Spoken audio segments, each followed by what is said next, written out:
দেশে যে কথাটি বলবো যে আমরা আজকে শহীদ প্রেসিডেন্ট জিয়া রহমানের 89তম জন্মদিন পালন করছি আনন্দ উৎসব করার জন্য নয়। আমাদের সামনে জাতির এই ক্রান্তিকালে আরো অনেক গুরু দায়িত্ব রয়েছে, যে দায়িত্ব আমরা কেবলমাত্র সঠিকভাবে পালন করতে পারবো একটি উপায়। সে উপায়টি কি? শহীদ প্রেসিডেন্ট জিয়া রহমানের জীবন আদর্শ আমরা অনুসরণ করব। আসুন আজকে তার জন্মদিনে আমরা এই শপথ নিই। আপনারা জানেন, যখন 25শে মার্চের কালো রাতে যে আওয়ামী লীগ নিজেরা স্বাধীনতার পক্ষে শক্তি বলে যারা দাবি করে, তাদের কি ভূমিকা ছিল? তারা কিন্তু সেই রাতে কাপুরুষের মতো পালিয়ে গিয়েছে। যেমন গিয়েছে বিগত 5ই আগস্ট স্বৈরাচারী আওয়ামী লীগ সরকারের প্রধানমন্ত্রী। এটাই তাদের চরিত্র। তারা মুখে বড় বড় কথা বলে, মুখে গণতন্ত্রের বলি আওড়ায়, কিন্তু বাস্তবে তারা যেটা বিশ্বাস করে সেটা হচ্ছে একনায়কতন্ত্র, স্বৈরাচারী শাসন। আর জনগণ যখন রুশে দাঁড়ায় বা জনগণ যখন বিপদে পড়ে, তখন তাদের দায়িত্ব এড়িয়ে তারা কাপুরুষের মতো পালিয়ে যায়। এটাই হচ্ছে আমার। তার বিপরীতে দেখুন, বিএনপির প্রতিষ্ঠাতা সভাপতি, তার জীবন আলেখ্য লক্ষ্য করুন।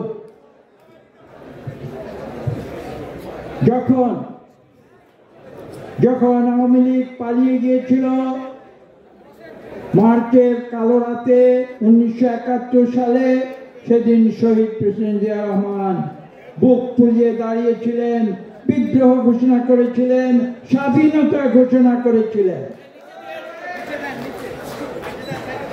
পরবর্তীতে তিনি সম্মুখ সমরে যুদ্ধ করেছিলেন এবং বীরের বেশে দেশে ফিরে এসেছিলেন। বাংলাদেশের মানুষ ভালোবেসে তাকে সর্বোচ্চ খেতাব বীর উত্তম উপাধি দিয়েছিল। কিন্তু তিনি ক্ষমতা কোনোদিন চাননি। আপনারা শুনেছেন, তিনি নিভৃতে সরে গিয়েছিলেন মুক্তিযুদ্ধের পরে। কিন্তু পরবর্তীতে আমরা কি দেখেছি? 75-এর 7ই নভেম্বর যখন সিপাহী জনতার বিপ্লব এসেছিল তৎকালীন আওয়ামী লীগের একদলীয় বাকশালকে অপসারণ করার জন্য, তখন বাংলাদেশের মানুষ সিপাহী জনতা ভালোবেসে শহীদ প্রেসিডেন্ট জিয়া রহমানকে আহ্বান করে এই দেশ পরিচালনার দায়িত্ব জোর করে তার উপরে চাপিয়ে দিয়েছিল।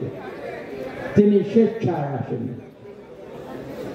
এবং সেই দায়িত্ব তিনি পালন করেছিলেন অত্যন্ত স্বল্প সময়ের জন্য, এবং সেই স্বল্প সময়ে তিনি বাংলাদেশকে সম্পূর্ণভাবে তিনি রূপান্তর করে একটি আধুনিক বাংলাদেশকে বিশ্বের বুকে উপস্থাপন করেছিলেন।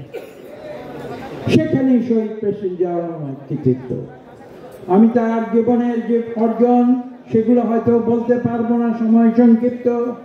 আমি শুধু ছোট্ট দুটো জিনিস আপনাদের সামনে উত্থাপন করব। একটি হচ্ছে, স্বাধীনতা হয়েছিল গণতন্ত্রের জন্য। শহীদ প্রেসিডেন্ট জিয়া রহমান 75-এর পরে একদলীয় বাকশাল শাসন থেকে বাংলাদেশকে পুনরায় গণতন্ত্রে রূপান্তর করেছিলেন। দ্বিতীয় বিষয়টি কি ছিল? 71-এর পরে বাংলাদেশের অর্থনীতি এবং উন্নয়নকে আবদ্ধ করা হয়েছিল কমান্ড ইকোনমিতে। শহীদ প্রেসিডেন্ট জিয়া রহমান সেই কমান্ড ইকোনমির বেড়াজাল থেকে বাংলাদেশকে মুক্ত করে আধুনিক, উন্নত, উৎপাদনশীল একটি বাংলাদেশে রূপান্তর করেছে। আপনারা গার্মেন্ট শিল্পের কথা জানেন। আমি নতুন করে সে কথা বলতে চাই না। পাশাপাশি আরেকটি বিষয় যে কথাটি বলা হয়নি, আমি সে কথাটি উল্লেখ করে আমার বক্তব্য শেষ করব। সেটি হচ্ছে এই যে শহীদ প্রেসিডেন্ট জিয়া রহমান, আজকে আমরা যে বলছি ক্ষমতার ভারসাম্যের কথা বলছি, সেই ক্ষমতার ভারসাম্য কিন্তু শহীদ প্রেসিডেন্ট জিয়া রহমান সর্বপ্রথম বাংলাদেশে এনেছিলেন।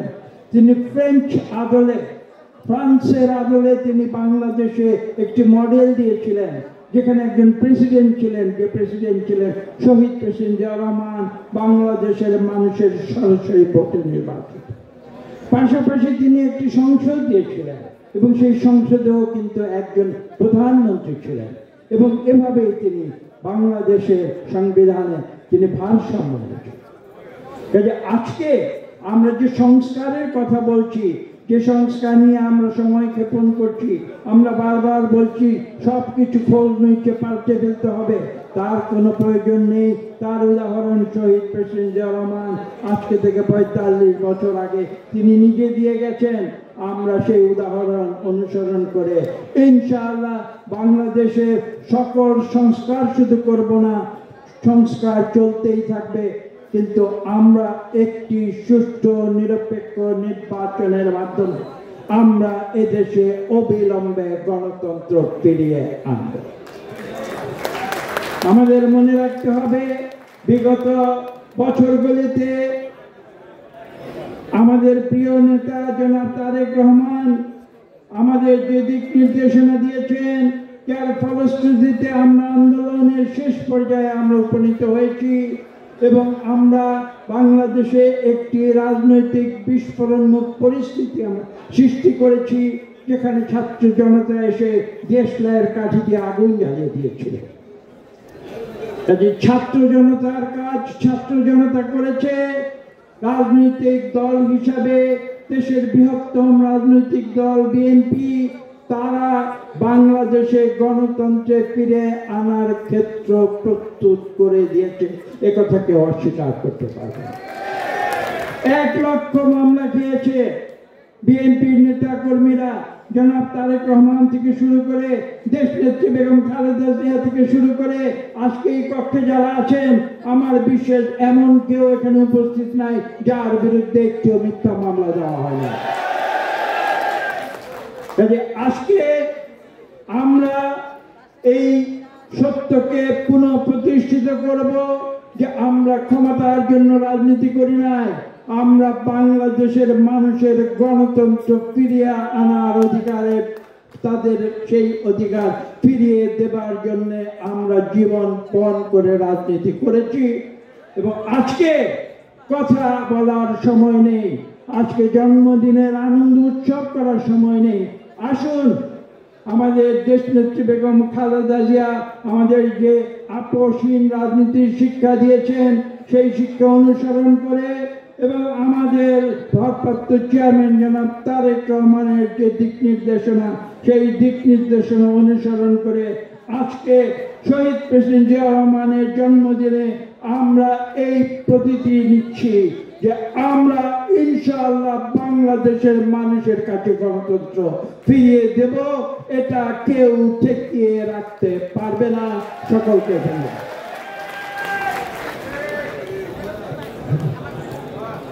ধন্যবাদ। এ পর্যায়ে বক্তব্য রাখার আহ্বান জানাচ্ছি